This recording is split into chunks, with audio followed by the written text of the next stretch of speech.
दोस्तों नमस्कार। आप देख रहे हैं पनावड़ा टीवी और इस बार हम आपके लिए लेकर आए हैं पर्यावरण के इस क्षेत्र में ही एक पौधे के बारे में जानकारी, जिसका नाम है फोग। फोग एक झाड़ीनुमा पौधा है जो बहुत ही उपयोगी है। इसके बारे में हम आपको जानकारी करा रहे हैं।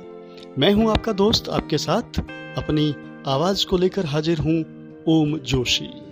कैलीगोनम की करीब 60 प्रजातियां झाड़ियां छोटे वृक्षों के रूप में उत्तरी अमेरिका, पश्चिमी एशिया व दक्षिणी यूरोप में पाई जाती है। इनमें से कैलीगोनम पोलीगाइनेडिस, जिसे स्थानीय भाषा में फोग, फोगाली, फोक तथा तूरनी आदि नामों से जाना जाता है। दोस्तों, यह पोलीगोइनिस कुल का सदस्य है। फोग सफेद व काली रंग की झाड़ी होती है जिसमें शाखित बहुत सारी शाखाएं होती है। यह अत्यंत शुष्क एवं ओस दोनों परिस्थिति में जीवित रह सकती है। भारत में यह उत्तरी पंजाब व पश्चिमी राजस्थान में अधिक मिलती है। इसके अतिरिक्त पाकिस्तान में बागोही पहाड़ियों में, अर्मीनिया व सीरिया में भी मिलती है। पश्चिमी राजस्थान में कैलीगोनम पोलीगाइनेडिस सामान्यतः 80 मिलीमीटर से 500 मिलीमीटर वर्षा वाले तथा 32 से 40 डिग्री सेल्सियस तापमान वाले भागों में मिलती है। यह रेतीले इलाकों, टिब्बों तथा चट्टानी क्षेत्रों में उग सकती है। इसमें पुष्पन प्रायः फरवरी के अंत से मार्च के मध्य तक होता है। फल सामान्यतः मार्च के अंत तक या अप्रैल के मध्य तक परिपक्व हो ही जाते हैं। इसके एक पौधे से 1.5 से 4 किलो तक बीज प्राप्त हो सकता है। इन्हें कायिक जनन द्वारा कलमों में भी उगाया जा सकता है। यह धीरे धीरे बढ़ने वाला एक पादप है तथा 7-8 वर्षों में एक छोटे वृक्ष की ऊंचाई तक तो पहुंच ही जाता है। इसकी टहनियों का तथा पत्तियों का फेंसिंग व चारे के रूप में तथा जड़ों का ईंधन के रूप में उपयोग होता है। इसका उपयोग न केवल चारे व ईंधन हेतु होता है, वरन यह एक अच्छा मृदा बांधने वाला पादप भी है तथा मृदा स्थिरीकरण में प्रयुक्त होता है। गांवों में इसके पुष्पों व पुष्प कलियों का उपयोग सलाद के रूप में दही के साथ किया जाता है। इसके अतिरिक्त यह ऊंटों व अन्य जानवरों हेतु भी पौष्टिक खाद्य पदार्थ है। इसके पुष्पों में प्रोटीन अधिक मात्रा में होता है तथा प्रोटीन व कार्बोहाइड्रेट का अनुपात 1:5 होता है।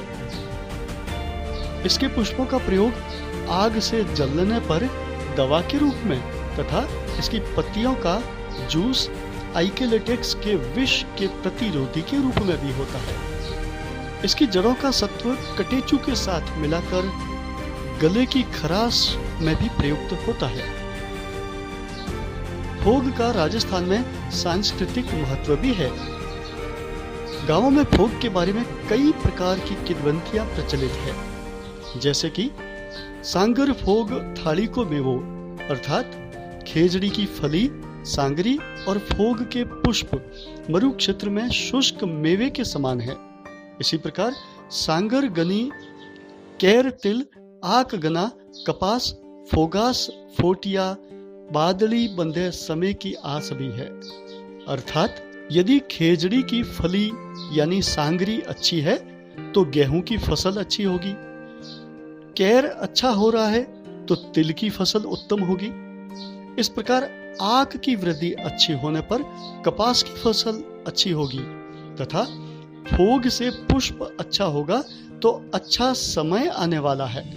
इस प्रकार फोग कैलीगोनम पोलीगाइनेडिस मृदा संरक्षण में, शुष्क मेवे के रूप में, स्थानीय दवाई के रूप में तथा ग्रामीणों के सांस्कृतिक महत्व के रूप में अत्यंत ही उपयोगी झाड़ी है। परंतु लगातार दोहन के कारण दोस्तों इसकी संख्या अब बहुत ही कम रह गई है तथा इसके इस क्षेत्र में लुप्त होने के आसार बनते जा रहे हैं। दोस्तों, इसका उपयोग क्या होता है? ये भी सुन लीजिए। यह मरुस्थल में पाई जाने वाली उपयोगी झाड़ी है। इसकी जड़ों का उपयोग लोहारों द्वारा हथियार बनाने के लिए कोयला निर्माण हेतु किया जाता है। इसके फूल को फोगड़ा कहा जाता है, जिसका उपयोग रायता बनाने में किया जाता है। जी हाँ दोस्तों, रायता, वही एकदम यम्मी। खेती के तरीकों में बदलाव से मरुस्थल की पहचान फोग लुप्त होने के कगार पर पहुंच गया है। पहले जिन स्थानों पर फोग बहुतायत से उगता था, उन स्थानों पर अब फोग नजर ही नहीं आता है। मरुप्रदेश वासियों के लिए संजीवनी के रूप में काम आने वाले फोग का हर जगह महत्व था, लेकिन खेती में मशीनों के अंधाधुंध उपयोग ने फोग को विलुप्ति के कगार पर पहुंचा दिया है। पहले जब गांव में थोड़ी सी दूरी पर ही फोग की झाड़ियों की हरियाली देखते ही बनती थी। चैत्र मास में इन नई पत्तियों के आने से मनोरम दृश्य दिखने लगता था। लोग इसे खाद्यान्न के रूप में तो काम लेते ही हैं। इसकी पत्तियां पशुओं के चारे एवं तना जलाऊ लकड़ी के रूप में भी काम लेते हैं। लेकिन अब यह सब बीते जमाने की बात होते जा रहा है। संरक्षण कैसे करें दोस्तों?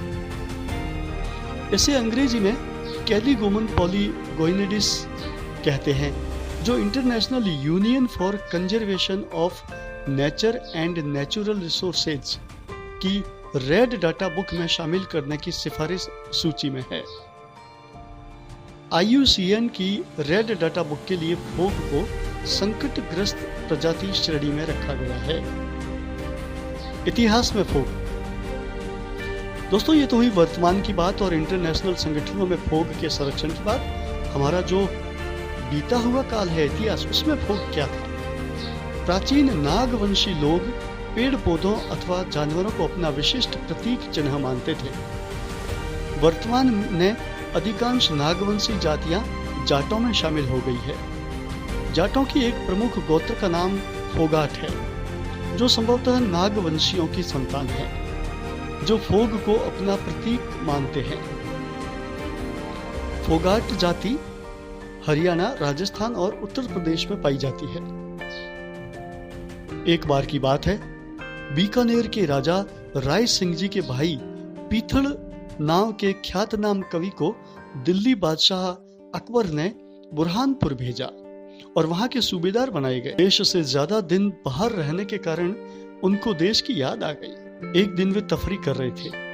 अचानक रास्ते में उनको फोग दिखाई दिया, तो फोग देखकर वे बोले, तू से देसी रूखड़ो मैं परदेसी लोग, तू से देसी रूखड़ो मैं परदेसी लोग, माने अकबर तेड़िया तू यूं आयो फोग।